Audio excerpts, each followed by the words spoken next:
Well, hello, this is Dr. Gary Huber, and I'm delighted to be with you today. I have a fascinating story to tell you. Uh, my fascination with medicine, I spent 20 years in the ER, and I grew up always fascinated with how food affects my body. I was always interested in sports.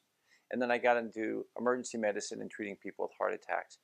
This topic has fascinated me since I ever left college and got into medicine. So my exuberance hopefully will flow into my discussion. This will be a little longer talk. I want to give you a sense of why. Why in 1901 there were hardly any heart attacks. I mean like nada. And in 2001, it's the leading cause of death. That's 100 years. Huge change occurred. I want to walk through that because there's some really interesting tales. It almost is like a story of espionage and mystery because you have had this experience, right? Oh, saturated fats, don't eat those. Those are evil. Instead, we're going to have you eat margarine and corn oil because that's really healthy for you. Ooh, if that's heart healthy, then we later discover that that stuff has trans fats. And now you know trans fats are dangerous and we should really stay away from those. So we're going to have olive oil now. We're going to move toward the Mediterranean diet, right? Ooh, wait a minute. Now everybody's moving toward coconut oil. Why? Well, this ketogenic diet. Wasn't that saturated fat? Yes. And we're right back to where we started. So I want to walk you through why that happened, how that happened, and what's the politics and the power and the money that behind making some of those decisions, because that's the intriguing part. And where does all this come from? Is this validated? Well, I want to share two books with you, okay? So what I'm going to talk about today, yes, is a combination of these two great books and years of research in medical literature. Gary Taubes is a medical writer. 2007 this came out. He's not the first, he won't be the last to talk about this topic because just this year, Nina Teicholz's book just came out, The Big Fat Surprise. And both of these books and many others have talked about this idea of the cholesterol myth, etc. So I want to give you a sense of where they came from because where this is important is what you don't know can hurt you. And if you're just reading the Times and the the Newsweek and listening to the news, you may not fully understand what's at stake here. I love this graph. This is the history of heart disease over time, okay? And if you look down in the lower left-hand corner where it says 1900, yes, starting at 1900 and then 1910, 1920, 1930. The graph looks kind of complicated. Let me simplify it for you. Follow the yellow dots. The yellow dots reflect heart attacks, okay? Those upper lines, those two squiggly upper lines, that represents structural heart disease. Things like busted valves and aortic aneurysms, mechanical breakdown, as opposed to heart attacks, which is a clogging of the blood vessel. That's something totally different. If we just track that yellow dotted line, we see it going up, don't we? But what about 1900, 1910, 1920? There weren't any heart attacks. And my mind has always been, well, why don't we figure out what those people were doing and do that?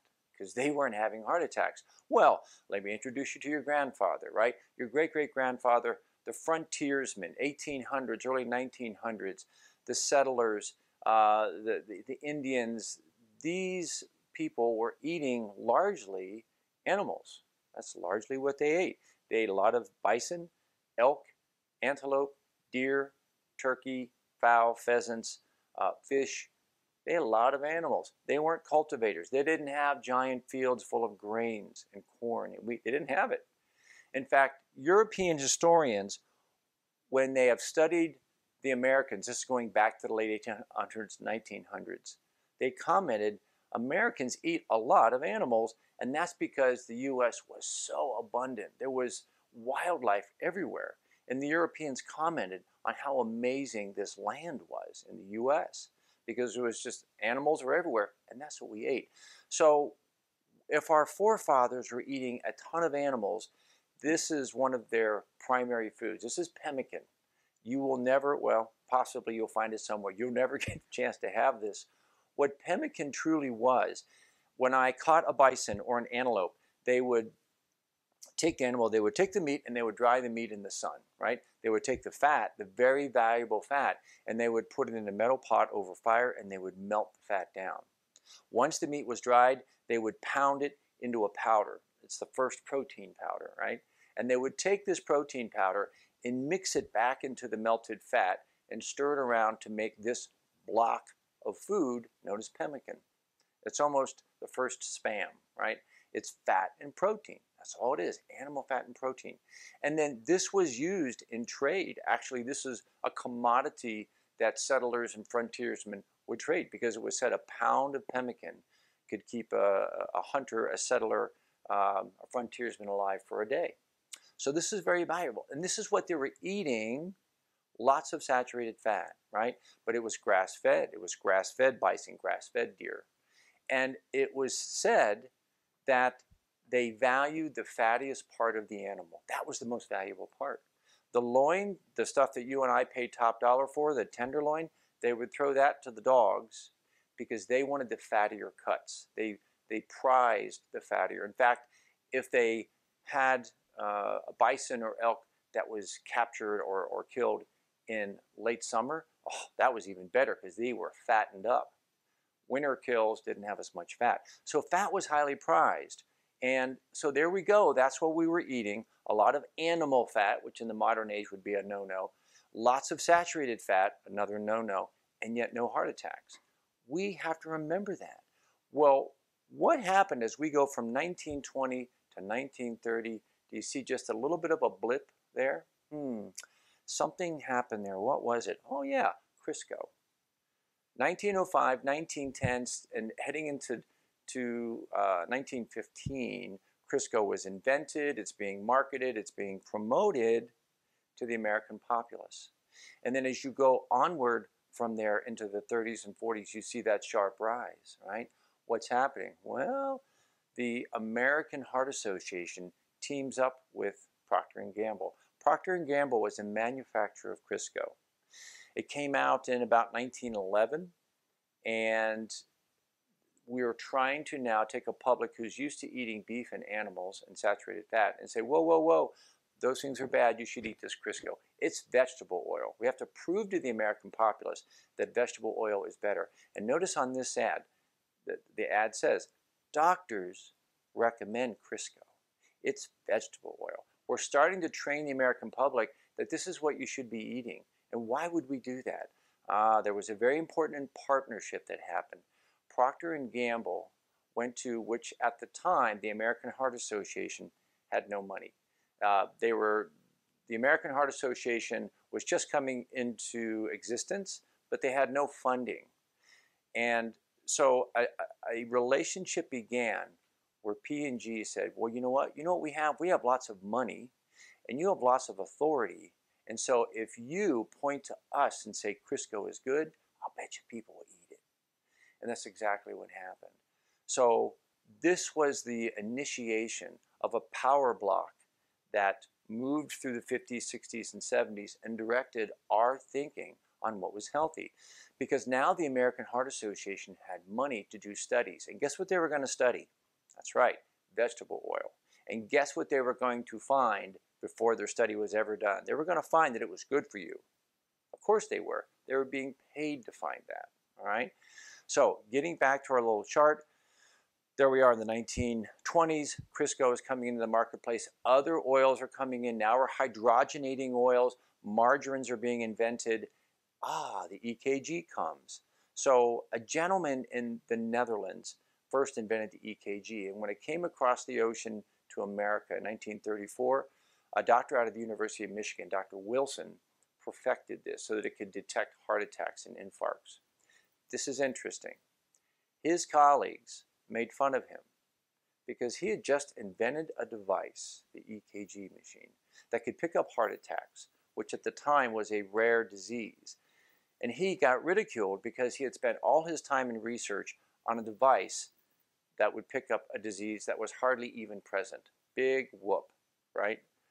So, of course, the EKG was an amazing discovery, but at the time, there was so little heart disease, it wasn't even felt to be that significant. Then we move on into the 40s and into the 50s. Oh my goodness, what happened? Look at that arrow. What the heck happened in 1950? A couple of things.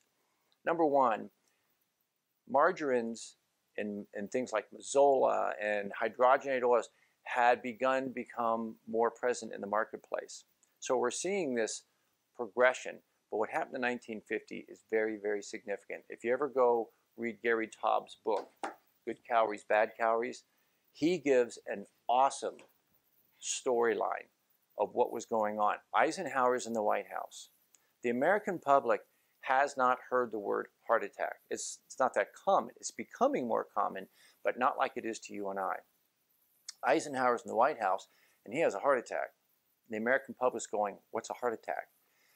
At the time, Paul Dudley White was his physician, right? How would you like that job? The President of the United States just had a heart attack, and the public's asking you, well, what causes that? And guess what? This is 1950. We didn't know. There was some research going on. There were some theories going on, but we didn't know. And the public wanted an answer. Why? I don't want to have a heart attack. How do I avoid a heart attack?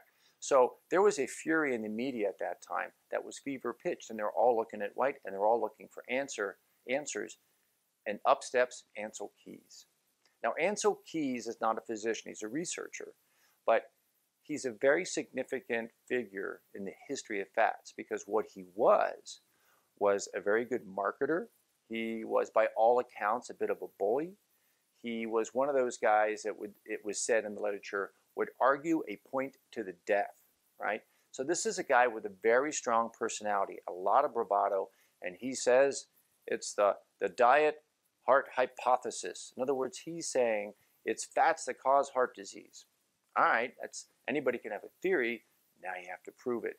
And this is where Ancel Keys was different from a lot of his contemporaries. In science, to this day, in science, if we come up with a theory, it's actually our job as the creators of that theory to try to disprove it.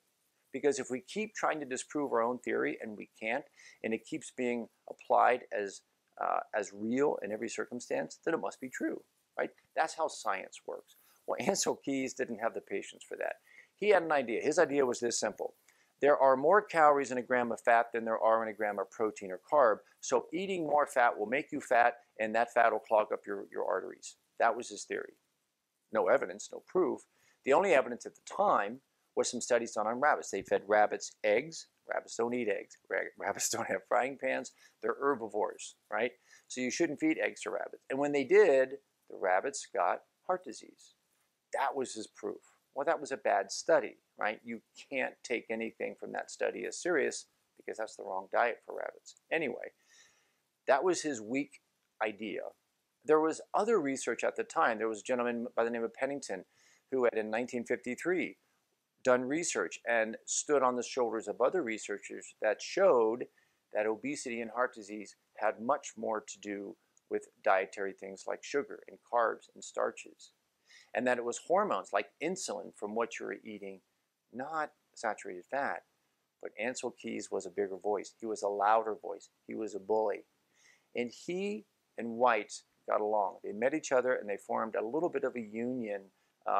White, being the president's doctor, had a big audience. And Ancel Keys was very much looking for his own fame. He wanted fortune and fame, and he wanted to be the man. And it just came at the right time in the right place. And so he proposed this diet heart hypothesis. And from that point forward, look what happened as he's feeding his ideas to White, and White's talking to the public, and they're saying, well, we think it's fat, and we think animal fat's the problem. Because that was Keyes' idea, that it was fat, just general fat was a bad thing, but saturated fat particularly, he pointed out, is a bad thing. And animal fat has more saturated fat than vegetable fat.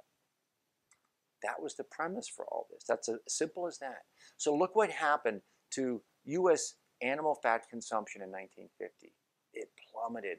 60s, 70s, into the 80s. It dropped like a stone. At the exact same time that heart attacks were going through the roof. Curious, isn't it?